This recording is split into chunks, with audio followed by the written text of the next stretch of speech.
La idea básicamente es encontrarse para discutir, para analizar, para conocer distintas posiciones. Nuestro convencimiento es que al neoliberalismo, sobre todo al neoliberalismo cultural, se lo combate encontrándose. Y por eso la idea nuestra es reunirnos a charlar, a tomar una copa de vino, a comer una empanada, a debatir. Creemos que la cuestión central en este momento, más allá de la cuestión electoral, es dar la batalla cultural, y la batalla cultural pasa también por esto, ¿no? Nosotros decimos memoria, verdad y encuentro, ¿no? La memoria para combatir el neoliberalismo que quiere que no haya historia, ¿no? Este gobierno claramente lo estamos viendo, ¿no? Esta supresión de la historia, ¿no? Como que todo es ahistórico. Nosotros decimos no, que hay que rescatar la memoria y ponerla en el presente. La verdad, que no es algo menor, existe la verdad, no como esta idea que hay hoy de la fake news, ¿no? Que se van construyendo la posverdad. Bueno, nosotros rescatamos que hay verdades, ¿no? Que cada uno tiene su verdad y que la puede poner sobre la mesa, pero desde un lugar que puede ser sostenida, que puede ser argumentada, que puede ser fundamentada.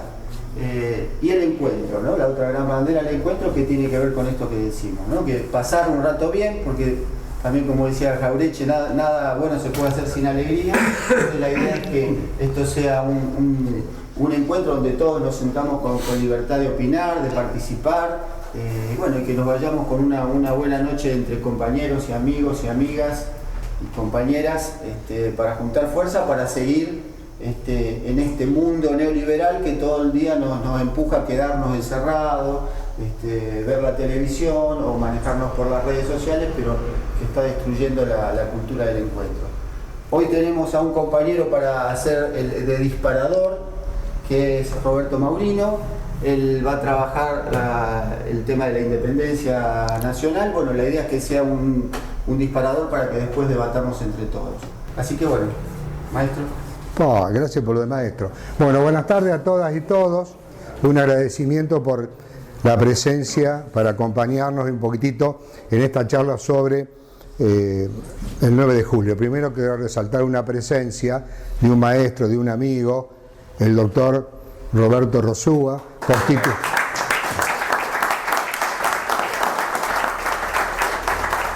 constituyente de 1962, varias veces ministro de gobierno durante los gobiernos de Silvestre Beñez y luego con Obey, ¿no es cierto, doctor? ¿Verdad? Bueno, ¿cómo? Jorge Obey. Entonces, bueno, engalana un poquito su presencia a la que completan todos ustedes. Bueno, el título de esta charla, El camino de la independencia, se nos ocurrió en base al siguiente acontecimiento. Yo estaba en quinto año en 1966, cuando se cumplieron 150 años de la Declaración de la Independencia. Y el profesor de Historia de Instituciones en quinto año nos dio un tema a cada uno de los alumnos. Yo entré tercero con el tema, que era El camino de la independencia, título que se lo robé al diario La Razón de Buenos Aires, que había hecho un articulito uno de sus periodistas y que se llamaba El camino de la independencia. Esa monografía larga, y con los años de cambio de domicilio al trébol, allanamientos, persecuciones, ese documento, ese escrito me desapareció. Pancho Iturraspe había sido el ganador del concurso que hizo, diríamos, de la monografía de los 33 compañeros que integrábamos quinto años. Y cuando hablamos del camino de la independencia, Jorge López estaba en quinto con nosotros cuando hicimos las monografías ese año. El título un poco surge que nosotros siempre, tanto en las escuelas primaria y secundaria, siempre se centra el 9 de julio en el acontecimiento de la casita de Tucumán, Francisco Narciso Laprida, la lectura del acta y alguna cuestión secundaria. Entrando en la universidad un poquito uno comienza a analizar el tema sobre el contenido del acta, ¿no es cierto?, y algunas posiciones de la forma de gobierno que se debate después de la Declaración de la Independencia, si queríamos continuar con una república o con una monarquía constitucional, etcétera, etcétera, pero que no pasábamos de esos acontecimientos. Incluso hoy es tan breve el análisis del 9 de julio que los alumnos y los jóvenes confunden el 25 de mayo con el 9 de julio. Entonces nos pareció de que teníamos que hablar de que la independencia no surge con los jacobinos porteños del año 1810 y el 25 de mayo. Sí que hay una serie de acontecimientos externos e internos que influyen para llegar a ese 9 de julio del año 1816.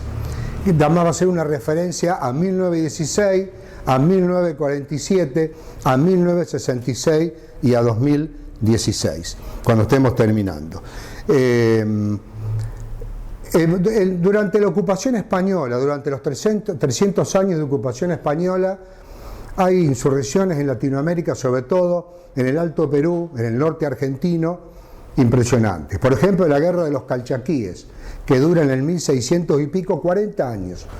Pero son guerras de resistencia, son luchas ante la opresión del conquistador español y fundamentalmente contra el sometimiento de los indios a la mita, a la encomienda y al yanaconajo, que eran las tres formas de servidumbre y explotación y de exterminio de los aborígenes.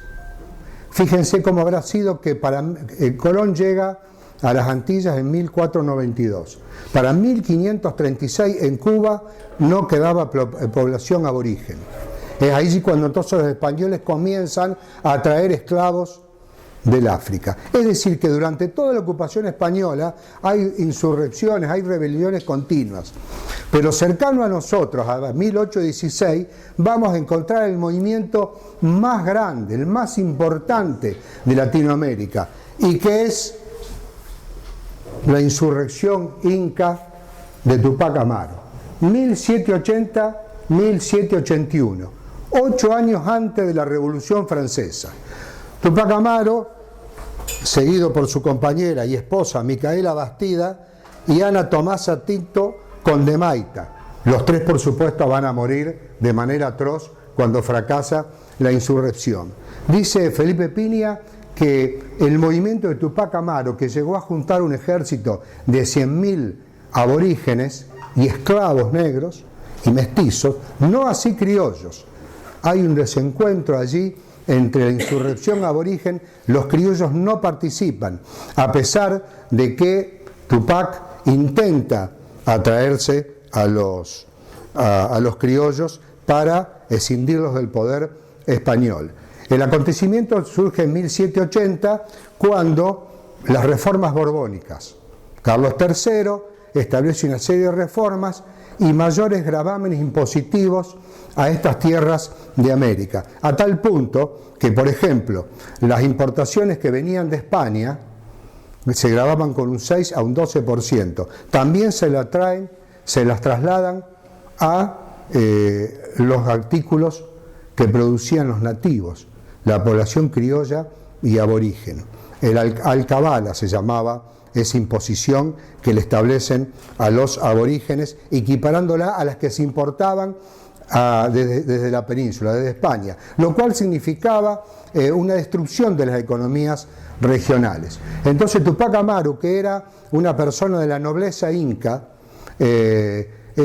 tenía transportes de mula, estaba muy bien preparado, había asistido a la universidad en Lima, a San Marcos, había escuchado charlas y clases, y tenía una serie de sacerdotes nativos también, algunos de ellos que eran descendientes también de incas, que lo aconsejaban. Se subleva, y su sublevación es terminal.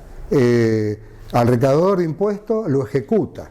Primero exige que le paguen un rescate en armas y en dinero, y en noviembre de 1780 lo ejecuta.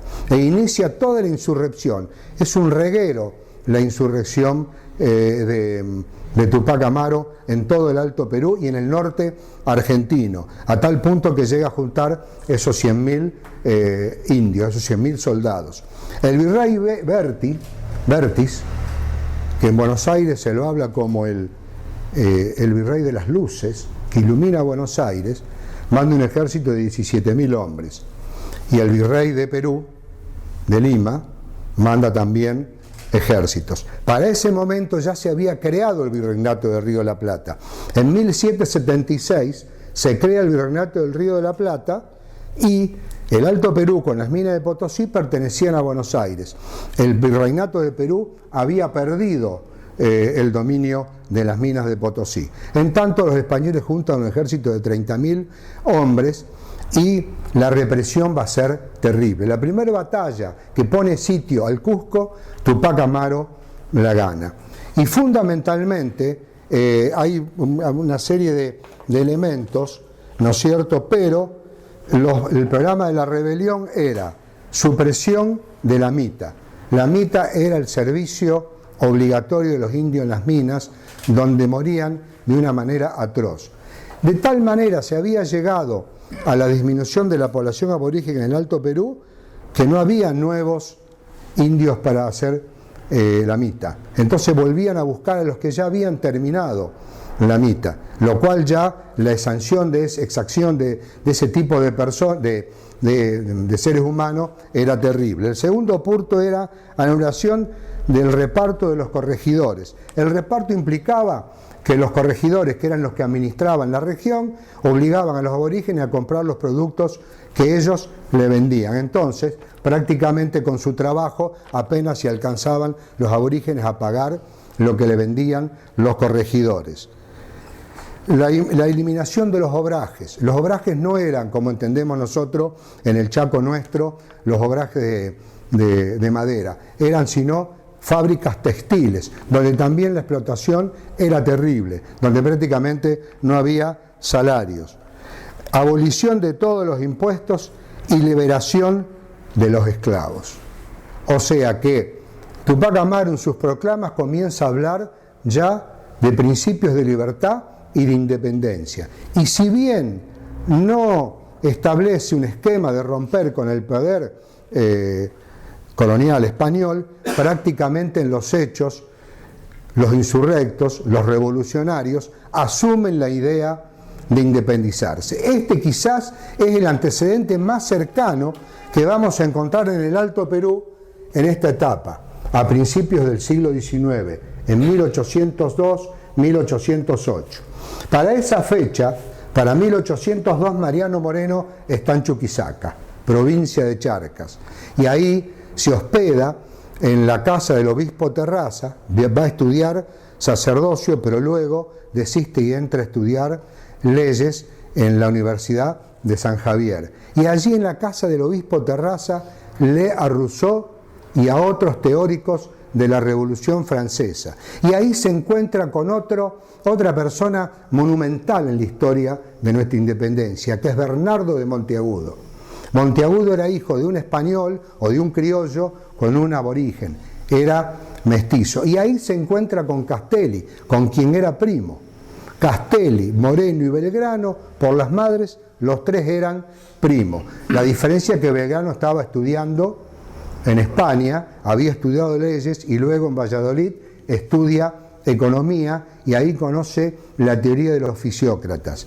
Entonces en el Alto Perú comienza, continuando, estábamos cercanos, fijémonos, 1780, 20 años después, 28 años después, se produce un acontecimiento importante que da lugar a la insurrección del Alto Perú, el 25 de mayo de 1809. Pero antes de eso, ¿qué es lo que ocurre? La península española estaba ocupada por Napoleón. España y la península ibérica. España y luego van a ocupar Portugal, ¿no es cierto? Carlos IV es obligado a abdicar y Fernando VII, que se convertiría en el rey, el deseado, como decían los españoles, quedan después de la claudicación de Bayona presos de Napoleón, que nombra a su hermano como emperador de España, ¿no es cierto? Es decir, que para 1808 España no existía autoridad real verdadera, lo que existía era la ocupación francesa ante el avance napoleónico, ¿verdad? Donde para Napoleón era fundamental la península ibérica en función de su enfrentamiento con Gran Bretaña, con Inglaterra, con el imperio inglés. Entonces, todos estos hombres, Monteagudo, Belgrano, Castelli, Moreno, Nicolás Rodríguez Peña también está en esta época en el Alto Perú, en Chuquisaca, comienzan ya a discutir una serie de cuestiones y la chispa se va a encender cuando llega Goyeneche, el mariscal Goyeneche llega de España y pide el reconocimiento a las autoridades de Chuquisaca y de La Paz de la Junta Central de Sevilla. Entonces allí los criollos, fundamentalmente los criollos, se oponen. Y allí Monteagudo escribe lo que y se llama el silogismo de Chuquisaca, que eso es realmente una obra maestra de lógica formal, compuesto por una proposición, una premisa mayor, una premisa menor y una conclusión. ¿Cuál es la proposición que formula Monteagudo? ¿Debe seguirse la suerte de España o resistir en América a los extranjeros? Esa es la proposición.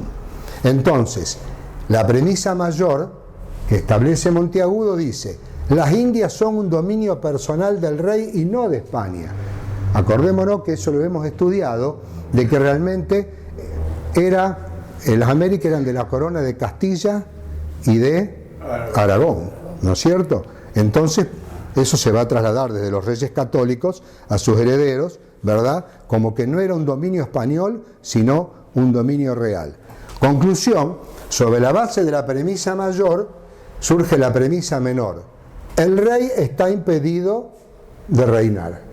Estaba preso de Napoleón, ¿no es cierto? Entonces la conclusión: luego las Indias deben gobernarse a sí mismas, desentendiéndose de España.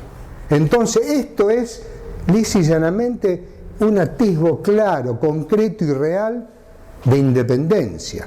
Monteagudo es una figura central, es una figura genial en diríamos, en las etapas previas y durante la independencia. Hacemos una breve mención. Monteagudo llega a Buenos Aires después de 1810. Vamos a volver a los acontecimientos del Alto Perú. Y enseguida se inserta en los acontecimientos revolucionarios. Escribe en la Gaceta, funda el Libre o Mártir y funda con otros hombres de esa época, 1811-1812, la Sociedad Patriótica, donde lisa y llanamente Monteagudo habla de independencia y libertad. Luego, cuando San Martín lo lleva como secretario en la campaña de Chile y de Perú, se convierte en su secretario. Y es de tal magnitud su hombre de confianza que en 1819 vuelve y en San Luis lleva a cabo la ejecución de los hermanos Carrera, que se oponían a los chilenos, ¿no es cierto? A José Miguel no, José Miguel muere después porque se alía con Ramírez, el mayor de los Carrera. Fusila a los otros dos hermanos y a otros españoles que intentaron sublevarse en San Luis en 1819. Y luego, al momento de su muerte en Lima, asesinado, es la mano derecha de Bolívar, donde juntos pergeñan el Congreso Anfictiónico que se iba a celebrar en el Istmo de Panamá para crear la nación latinoamericana. Es una figura cumbre en su corta vida, que es poco estudiada, incluso denigrada, porque ustedes habrán escuchado de que lo tachan de que hasta se llevó por encima y puesta a la mujer de San Martín, a Remedios, como que él era el amante de Remedios. Eso es lo que te dicen en la historia liberal. O que cuando lo matan por una cuestión de celos porque iba a ver a una mujer. En realidad lo matan las clases dominantes peruanas. Así lo van a confesar sus asesinos. Bolívar interroga personalmente a los asesinos de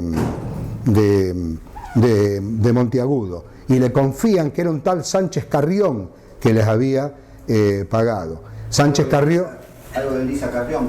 Pues nada que ver con Elisa, nada que ver con Elisa, pero bueno, pensarían igual. Entonces, volviendo a Monteagudo, la llegada de Goyeneche y las sublevaciones en el Alto Perú tiene su punto culminante el 25 de mayo de 1809, un año justo antes que nuestro 25 de mayo, cuando se forma una junta gubernativa presidida por Murillo, abogado, hijo sacrílego de un sacerdote y de un aborigen, y un cura de apellido Medina, que era primo de Monteagudo, también hijo de aborígenes. Bueno, la represión también va a ser terrible, va a ser espantosa. 10 de los revolucionarios van a ser ejecutados por las tropas virreinales que mandan desde Buenos Aires Cisneros. Esas tropas ya no las manda Berti, las manda Cisneros. Hay diríamos una tradición que dice que Murillo en un momento de morir pronuncia una frase que la tea que dejo encendida jamás va a ser apagada. Pero de todas maneras, ya el Alto Perú es el foco insurreccional, donde también participa otro hombre que es fundamental después en la campaña libertadora, que es Álvarez de Arenales, que era español, pero que de chiquito había llegado al Alto Perú. Va a integrar el Estado Mayor de San Martín en la campaña del Perú. Entonces, acá, paralelamente a 1809, se produce...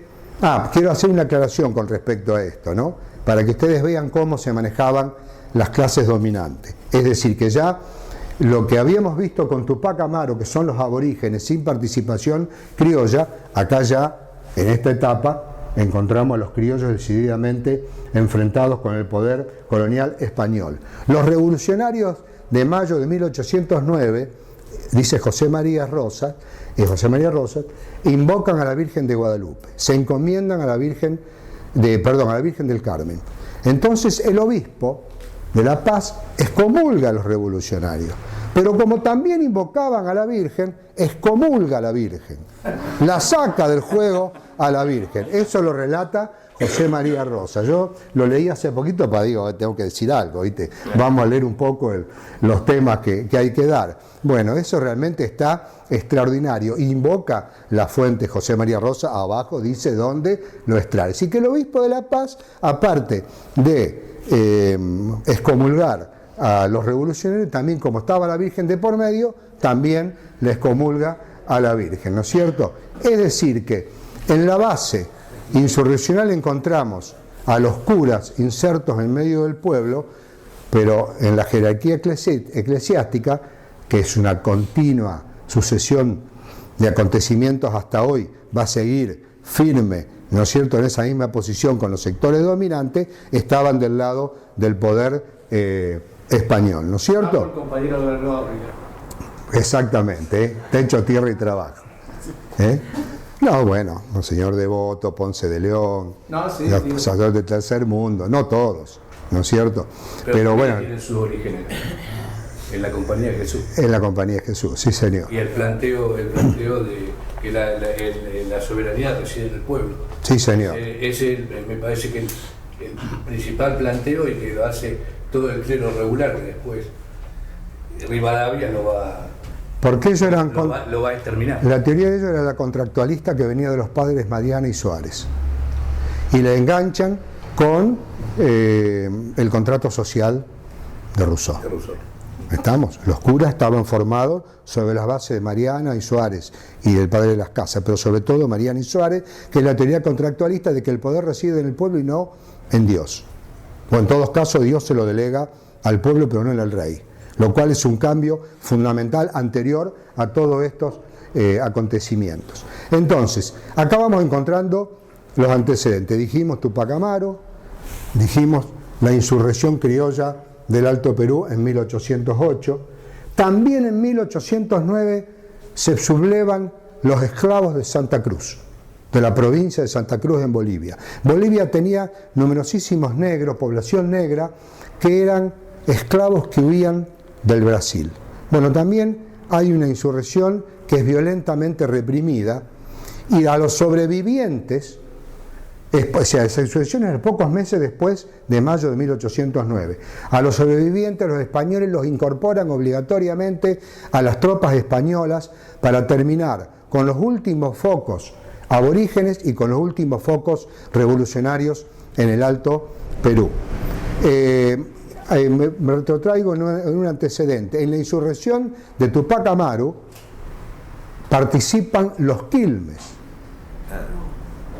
que como castigo los trae unos 10.000 a pie desde la región de Amainchá del Valle hasta la actual zona que se llama Quilmes, ¿no es cierto? Como castigo y como represión. Eso me había olvidado comentarlo. En esta etapa también encontramos otro acontecimiento, ¿no es cierto?, que es, diríamos, un poquito anterior, un año o dos anterior a esto de 1808, que son las invasiones inglesas, 1806, 1807. Es decir, los ingleses tenían un plan desde 1800, charlado después con Francisco de Miranda y Pitt, donde Francisco de Miranda creía que los ingleses podían ayudar a esta región de Latinoamérica a independizarnos. No sé si Nariño también habrá estado en esa posición, pero Francisco de Miranda estaba convencido, por lo que él había visto en Inglaterra, su democracia parlamentaria, su constitucionalismo parlamentario, ¿no es cierto? Había visto cosas muy positivas, el principio del avance de la revolución industrial, entonces él creía que Inglaterra podía ayudar. Entonces hay un plan de los ingleses para sacarle a España a esta región del poder español para tener acceso, facilitar sus mercados, llevarse materia prima y vender sus mercaderías. Bueno, el hecho está que para 1806 Popa y Beresford salen con la idea de ocupar la ciudad del Cabo y quitársela a los holandeses, pero luego cambian de rumbo y deciden venir al Río de la Plata sin saber que la corona inglesa ha establecido un acuerdo con los españoles para combatir a Napoleón. Bueno, todos sabemos el resultado de la primera y la segunda invasión. Norberto Galasso dice que no es ni primera ni segunda, es una sola invasión inglesa, porque sostiene que los ingleses, cuando se produce la reconquista de Buenos Aires, no se van del Río de la Plata. La flota queda bloqueando al Río de la Plata a la espera de refuerzo. Y al año siguiente llega Huiteloque con 12.000 soldados, que es la escena, ¿no es cierto?, de la defensa, que no pueden tomar Buenos Aires. Entonces, el acontecimiento de Buenos Aires genera un nivel de conciencia en todas las castas de esa época, criollos, esclavos, aborígenes que combaten contra los ingleses, de que ellos estaban librados a su suerte y que de la metrópoli no iba a venir ningún tipo de ayuda. Beresford, cuando es sometido a juicio en Inglaterra para aclarar su situación de por qué el fracaso del año 1806, de lo que llamamos la primera invasión inglesa, declara de que los nativos de esta región, si no pertenecían a España, no querían pertenecer a ningún otro poder o dominación extranjera, y que nota un amplio principio de libertad e independencia, que ya en esta región sus habitantes se valían por sus propios medios. Entonces, aquí Rodolfo Pueyrós hace una buena introducción, porque habla, diríamos, de el espíritu de libertad que se ha ido cimentando en los últimos 30 años anteriores a mayo de 1810, pero también la presencia de las teorías que venían de Francia. Pero él dice algo fundamental, que esas teorías, esa influencia externa tiene cabida pura y exclusivamente porque había causas internas que lo permitieron. Y así lo va a decir Moreno, porque Moreno, en uno de sus artículos en la Gaceta, hace mención de las teorías de los doctrinarios, de los iluministas, de los doctrinarios franceses. Dice, pero esas teorías eran conocidas por 20 o 30 personas y no más, porque dice, ya había sí un condicionamiento interno propio de autodeterminarse en relación al poder imperial español. Entonces, cuando se produce en mayo de 1810, y que es la clave de nuestra independencia, encontramos tres corrientes revolucionarias, que son los jacobinos porteños, el movimiento federal de Artigas y las logias lautarianas. Las vamos a explicar someramente, para que así vamos a ir llegando a la parte final. Los jacobinos porteños, bueno, ya hemos hecho mención. Moreno, Castelli, los hermanos Nicolás y Saturnino Rodríguez Peña, Belgrano, aunque Belgrano tenía un mayor nivel de instrucción y educación porque era economista y había formado parte del consulado, donde él ahí ya elabora una serie de propuestas que no le hicieron caso, por supuesto, a los españoles anteriores a mayo de 1810. Y el punto clave de ellos, a partir del 25 de mayo, es cuando con Belgrano y Moreno elaboran el famoso plano de operaciones, el plan de operaciones, que la historia mitrista, la historia liberal lo niega, lo oculta, porque es un plano revolucionario, donde habla de una violencia revolucionaria, habla de una economía independiente, habla de la independencia. Son los primeros próceres de nuestra independencia que hablan de independencia, porque acá tenemos que hacer una distinción. En esos momentos en España, bajo la ocupación napoleónica, y que luego va a resultar con la Constitución Liberal Española de 1812, hay una corriente liberal muy importante en los intelectuales españoles y dentro del ejército español. San Martín está bajo esa influencia. Autores como Galasso sostienen que en principio San Martín, Alvear, Matías Zapiola, cuando vienen desde España, vienen en función de asegurar esa revolución liberal que se había iniciado en España y que está a punto de fracasar. Que por eso al principio los patriotas todavía enarbolan los estandartes y las banderas españolas. Mitre habla de la máscara de Fernando VII. Galasso la desmiente, dice que eso es un invento de Mitre, porque lo que pretendían los revolucionarios de 1810 era ver qué pasaba con la revolución liberal española. Esa revolución liberal establecía que estas regiones no eran colonias, sino que eran provincias hermanas de España. Pero Moreno sostiene, cuando escribe el plan de operaciones, que en realidad los españoles, los liberales españoles, no querían desprenderse de las colonias americanas. Entonces, una corriente revolucionaria son los jacobinos porteños. En 1811 aparece esta figura majestuosa de las gestas de la independencia, José Gervasios de Artigas, bandolero, contrabandista, al límite con el Brasil, arregla con los españoles y se convierte en jefes de blandengues.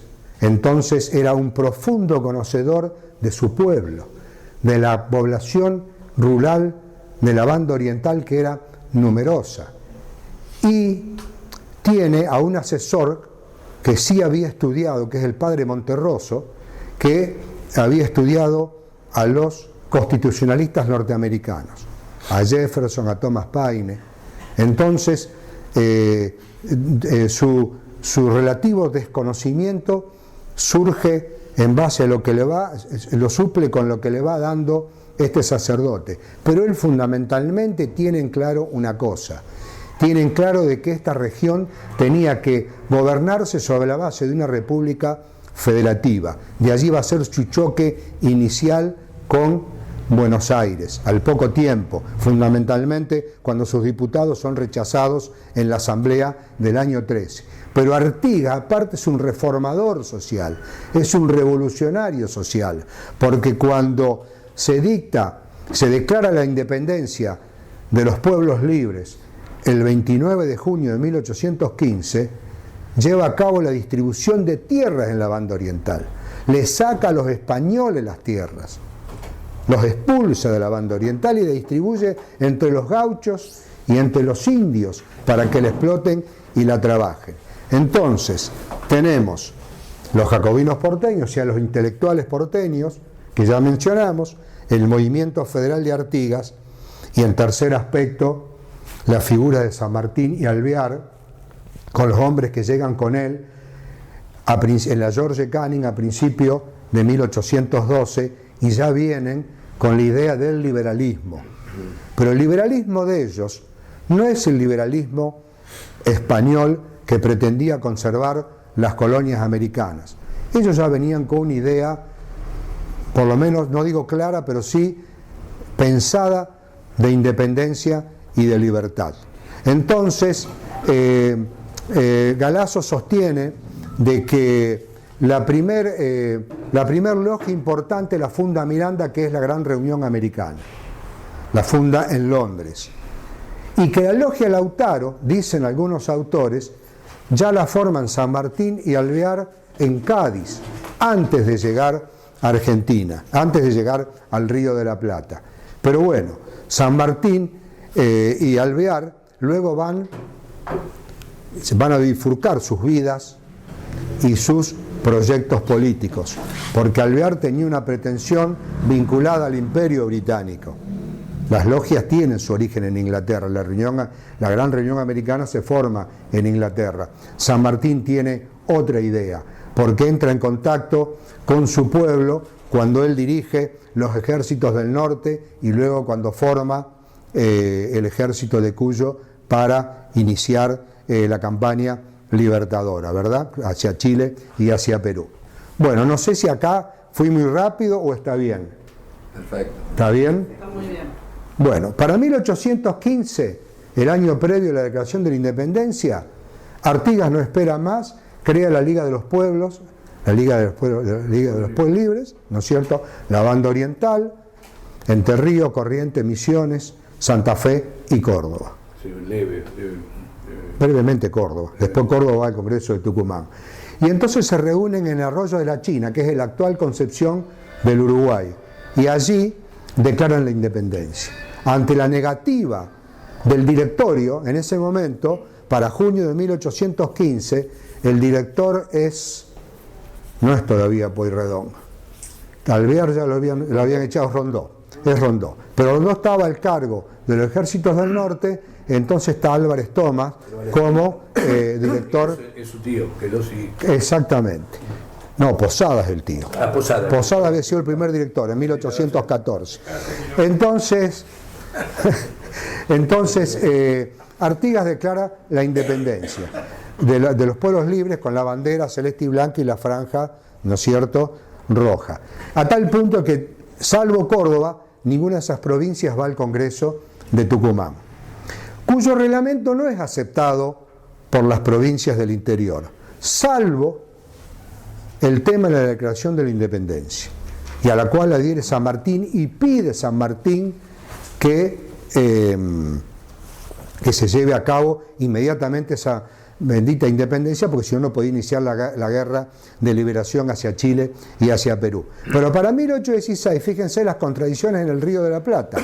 Mientras está el Congreso de Tucumán funcionando, nuestra provincia, que estaba en la Liga de los Pueblos Libres, Buenos Aires se negaba a cederle su autonomía y era continuamente invadida por las tropas de Viamonte o de Balcarce o Viamonte, a tal punto que en enero de 1819, hace 200 años atrás, Rosario es incendiada por las tropas de Balcarce, porque le negaban la libertad y la autonomía, que Santa Fe va a fijar a partir de su primer gobernador, que es Candioti, que va a durar muy poquito tiempo porque muere.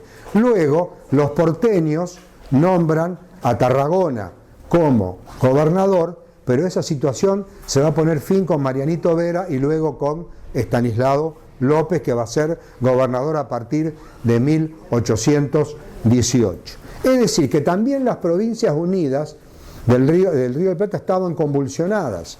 ¿Por qué? Porque mientras se hablaba de independencia, la Liga de los Pueblos Libres no va al Congreso de Tucumán, ya había declarado su independencia y una constitución democrática, federal y social, porque distribuye la tierra y establece como forma de gobierno la República Federativa, cosa que el Congreso de Tucumán no va a poder definir luego de qué tipo de gobierno íbamos a tener, si una monarquía constitucional encabezada por los incas, o si una república, si la capital iba a ser Buenos Aires o si iba a ser otra ciudad, etcétera, etcétera. En síntesis, creo que estos son los antecedentes, no sé si me había olvidado de algo, pero sí quiero hacer mención entonces, para ir, encerrando la idea de toda esta etapa. En 1816, el momento de declararse la independencia, el ejército del norte y Güemes mantienen las fronteras en el norte contra el avance español. San Martín está preparando su ejército en Cuyo para iniciar la campaña en enero de 1817. En la banda oriental, Artigas consigue liderar las provincias del litoral, pero ya se enfrenta no solamente al poder político-militar de los porteños de Buenos Aires, sino que ya tiene la amenaza de la invasión portuguesa, pactada entre el Imperio de Portugal, la corte de Río de Janeiro y Lord Stranford, con Buenos Aires, que va a significar el principio del fin, esa penetración portuguesa de Artigas, ¿verdad? Y a su vez Santa Fe, que todavía no ha podido definir su situación porque pertenece a los pueblos libres, pero Buenos Aires se niega a darle la libertad. Incluso en esas invasiones, Dorrego, como militar de los ejércitos porteños, participa en una de las entradas porteñas para ocupar Santa Fe. En definitiva, la declaración de la independencia surge por presión de hombres como Belgrano y como San Martín.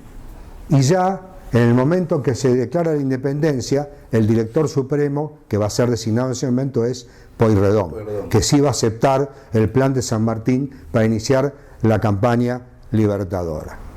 100 años después, en 1916, el centenario lo festeja un gobierno conservador. En 1966 un gobierno conservador, en 2016 un gobierno conservador. En 1916 Irigoyen ha ganado las elecciones, pero va a asumir la presidencia el 12 de octubre. Era presidente Victorino de la Plaza, un hombre que venía del régimen, que lo que nosotros conocemos en la historia del régimen, que había reemplazado a Sáenz Peña como presidente, él era vice, porque Sáenz Peña muere, se enferma y muere durante su mandato. Para 1966, fijémonos cómo son, diríamos, la continua y permanente lucha de estas regiones, o de esta región de la nuestra, en pos de nuestra libertad y nuestra independencia. En 1966, el sesquicentenario. Está terminando su mandato el doctor Ilia. Ha terminado. Ha sido derrocado el 28 de junio. Para ese año encontramos una serie de hechos sensacionales. En el mes de abril, toda las convulsiones internas que teníamos en Argentina, el peronismo proscripto, un gobierno radical con el 22% del electorado. Nosotros terminábamos la secundaria, Roberto. Y hice mención, no me lo hagas recordar. Somos de la prehistoria, Jorge, nosotros, acá, el negro, todos juntos, quinto año. En el Politécnico, bueno, qué escuela, ¿eh? En 1966, en abril, se produce el famoso enfrentamiento de la confitería La Real, que Rodolfo Walsh grafica en su obra ¿Quién mató a Rosendo? Bandor y su grupo estaban en la confitería, Rosendo García, que era el número 2 de la UOM, y manejaba la quiniela del Gran Buenos Aires. Los ingresos de este grupo sindical era, más que el sindicato, el manejo de la quiniela clandestina. Y estaba en otra mesa los hermanos Raimundo y Rolando Villaflor, asesinados después por la dictadura de 1976, junto con Domingo Blajakis y otro compañero más. En la discusión el grupo de Bandor estaba armado, tirotean, se arma una pelea, una discusión, y en medio del tiroteo muere Rosendo García, que era del mismo bando. Son signados como los ejecutores Imbeloni, que después fue diputado con el retorno de la democracia en el 83, y Armando Cabo, el papá de Dardo Cabo. En ese mismo año, el 28 de junio, el golpe de Estado que derroca a el doctor Ilia. Para algunos historiadores, ese golpe de Estado es el fin de la Revolución Libertadora. Otros historiadores dicen que no, que la Revolución Libertadora termina en 1973, cuando termina la proscripción del peronismo con el triunfo de la fórmula Cámpora-Solano-Lima.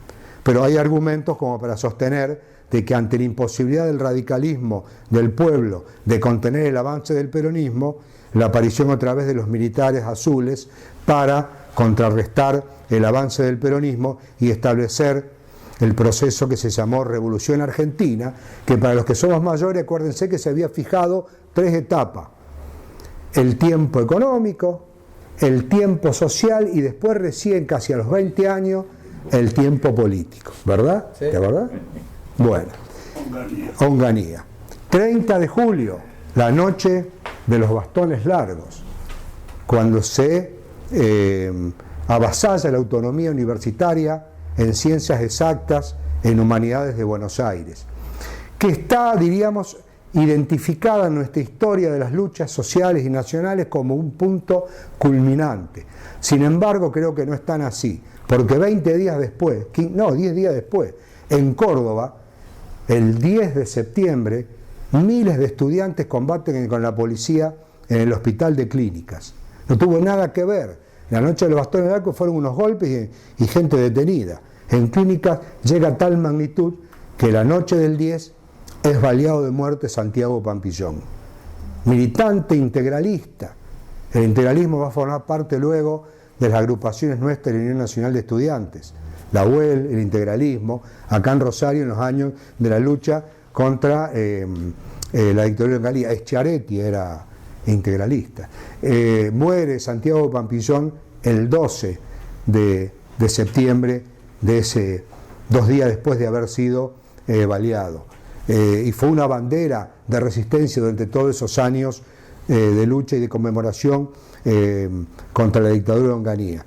Y ese mismo mes, el 28 o el 29 de septiembre, Dardo Cabo y María Cristina Berrier, al frente de 18 compañeros nacionalistas, peronistas, metalúrgicos, toman un avión, copan un avión de la línea argentina que iba a Río Gallego y lo desvían a Malvinas y aterrizan en la cancha de carreras de Malvinas y llevan 7 banderas, de las cuales luego, en el 2015, María Cristina Berrier, que todavía vive, le entrega una a Cristina en un acto.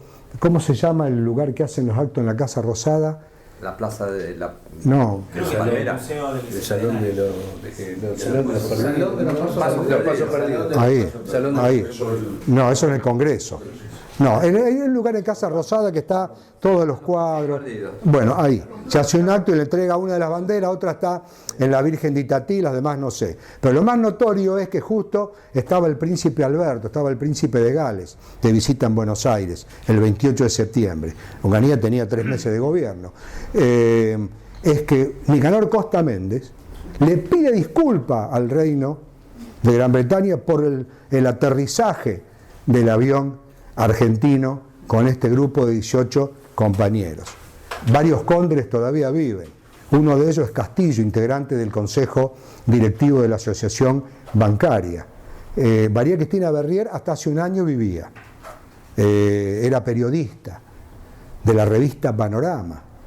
Y ahí lo conoce a Dardo Cabo, que era militante nacionalista, peronista, y bueno, recluidos en la cárcel de Ushuaia, los llevan allá, ahí Dardo y María Cristina se casan y son liberados en 1969. Así que dijimos, 1916 un gobierno conservador, 1966 una dictadura de derecha conservadora y ya con una violencia superior a la revolución libertadora quizás. Y ahora en el 2016, en el bicentenario, la invitación al rey de España para conmemorar el bicentenario, el pedido de disculpas de Macri a los españoles y a su vez la mayor afrenta, hacer mención la angustia de los patriotas de declarar la independencia de estas tierras del Imperio Español. Bueno, esto es, para no hacerlo tan largo, lo que nos habíamos propuesto. Espero que no haya sido de cansancio y de aburrimiento y que haya sido lo más claro presente. Bueno, es todo.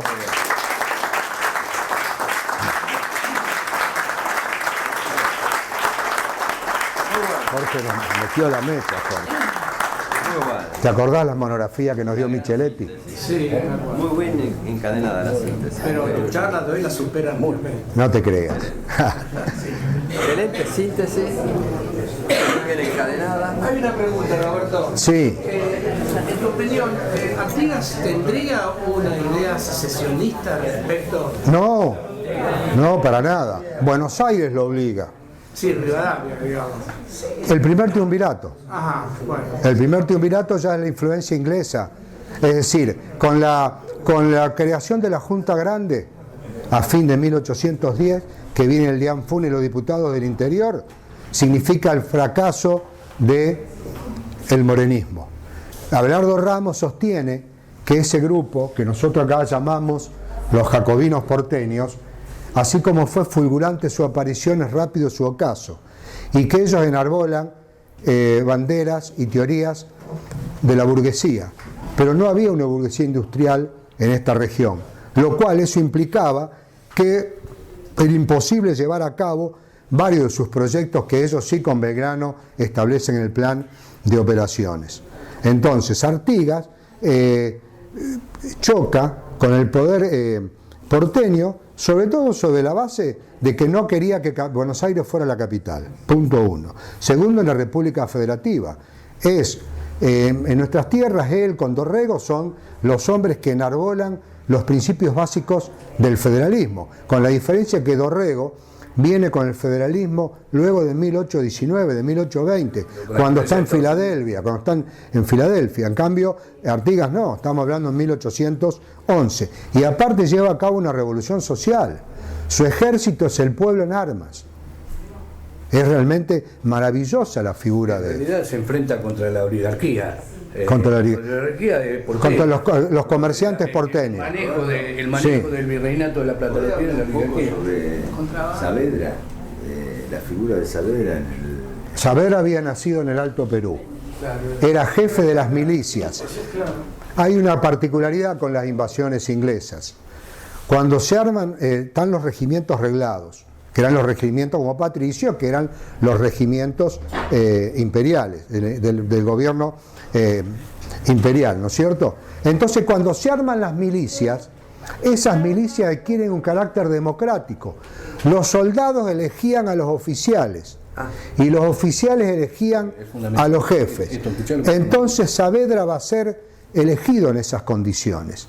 Entonces, el 25 de mayo, en el Cabildo Abierto del 22 de mayo, es el pueblo en armas el que exige el Cabildo Abierto y el que exige la deposición y sustitución del virrey Cisneros. Saavedra era, diríamos, de la cultura criolla propiamente dicho, profundamente cristiano y católico. No tenían nada que ver con las ideas rusonianas ni volterianas. Eso es lo que dice José María Rosas, ¿no es cierto? Donde el pueblo lo tenía Saavedra, Moreno tenía, con su grupo tenían las ideas, ¿no es cierto? Pero en definitiva, Saavedra representa eso. También su ocaso va a ser inmediato. Pero no es pro-británico como van a ser los primeros triunviros. Ya el triunvirato tiene, bajo la influencia de Rivadavia, una figura nefasta, Rivadavia, ¿no es cierto? Es algo terrible. Sí, claro. Yo lo que te preguntaba por eso, por la convocatoria popular que tenía Saavedra. Claro. Contraposición o cómo era. En realidad no tenía convocatoria popular Saavedra. Bueno, pero era jefe de los regimientos. Estaba en abierta contradicción. Convoca pueblos, Saavedra. Sí, pero con Castelli, por ejemplo, con Paso y con incluso hay hasta un famoso se llamó ¿cómo se llamaba? De Fraqui de Levita, decía ¿Quién? Moreno, lo acusaba de Fraqui de Levita. Han conocido la historia como la supresión de los honores. Con la supresión de los honores. El decreto. La contradicción que tiene Saavedra con Moreno, Paso y demás, que son los integrantes de la Junta de esa época. Claro, pero es una disputa de poder, Tito, ahí. Claro, porque hay una disputa de poder, obvio que hay una disputa de poder, y por eso lo amasijan a Moreno. Claro. Bueno, Moreno, ese es si vos te fijas en la historia, incluso hay una foto que está en el ¿cómo se llama? En el Cabildo, ¿Una foto de esa época? Sí, de la época. Sí. Una selfie. No, en realidad es una pintura. Digo, doy una foto, pero una pintura. Pero aparte está muy bien lograda. El concejal Tonioli ha venido chistoso. Sí, sí. Sí, una foto de esa época. Una litografía. video. Una litografía de la época. Perdón, yo dije foto, pero no. Es una foto de la época. Lo ven a Moreno que pasa como intrascendente. Sin embargo, era un tipo que era Es el motor de los principios meses de la revolución. Lo que pasa es que él era... Lo ven en una foto de un costadito como si fuera intrascendente. Y bueno, ahí un poco... Ahí, por eso en el Fama le... Tito, de ahí está un poco que es la corriente de patriotas Saavedra de que están a la expectativa de ver qué pasa en España. No había una intención a lo mejor de romper con la metrópoli. Era ver qué pasaba con la revolución de allá. Porque justamente van con los mismos acontecimientos. Cuando vos marcabas el Tratado de Pocadas-Cani, que es donde Pocadas-Cani era los gallegos con Cani, que era jefe de la Foreign Office, bueno, no me acuerdo. El Foreign Office. El Foreign Office. Foreign Office. Claro, los negocios una aclaración. Apodaca-Canning es un acuerdo que los españoles conceden que se abran los puertos del Río de la Plata y de América para el comercio británico, porque estaban los españoles estaban apretados por la presencia de Napoleón y necesitaban de los ingleses. Eso es en 1809. Parece ser que Moreno tenía un carácter bastante levantisco, porque el decreto de supresión de honores aparentemente se debe a que hubo una reunión donde algunos oficiales subalternos de Saavedra arman como una especie de corona de laureles y lo quieren enaltecer a Saavedra. ¿Sabés dónde es el quilombo? Y entonces, sí. Moreno, que quiere entrar a esa reunión, no lo dejan entrar. Los militares, digamos, los subalternos de Saavedra no lo dejan entrar. Entonces él ahí nomás se vuelve y escribe el decreto de supresión de honores. Ni sí. ni dormido, bla, bla, bla, bla. José María Rosas dice que exagera ahí Moreno, porque el oficial que lo corona así ficticiamente a Saavedra estaba, entonces bueno, por eso niebla y dormido, ¿verdad? Pero realmente es una discusión política, porque ya estamos hablando de fin de 1810, cuando se está por conformar la Junta Grande, que ahí es el avance de los sectores más, diríamos, tradicionalistas, más conservadores de la Revolución de Mayo, con la llegada de los diputados del interior. Esa Junta Grande, el motor va a ser el de Anfunes. Moreno, que sale, la esposa Guadalupe Cuenca, recibe un anónimo donde le mandaban una mantilla y una carta diciendo, ¿no es cierto?, que los iba a usar pronto o a la brevedad. Es decir, puede haber sido cierto el envenenamiento. ¿Y qué iba a hacer a Europa? En una misión a Europa para conseguir armas, el reconocimiento de los ingleses, previo. Inglaterra ya no jugaba a favor de estas tierras, solamente le interesaba el libre comercio, nada más, porque estaba aliado con España en 1810, 1811 en la lucha contra Napoleón. No le interesaba la independencia formal de España, de América, le interesaban los puertos y nada más. Sí, mientras llegan las empanadas... ¿No llegaron todavía? Están en camino. Haciendo un chacarrillo. ¿Sabés el origen? Roberto, ¿sabés el origen de la chistera? ¿De la qué? ¿De la chistera del uniforme de Patricio? No, no tengo idea. Parece ser que cuando hay baja mar en el Río de la Plata, el que no tiene un práctico de puerto apropiado permite que se encalle el barco. Y bueno, un transporte inglés había quedado encallado, ahí nomás. Entonces los de Buenos Aires lo abordaron a caballo, digamos. Güemes lo manejó eso. Güemes condujo ese... Bueno, mirá vos. Con las invasiones inglesas. Entonces, Güemes condujo esa invasión a caballo la primera vez que derrotan un barco lleno de cañones, de los ingleses. Una caballería con en este caso, entre otras cosas, encontraron una partida de chisteras.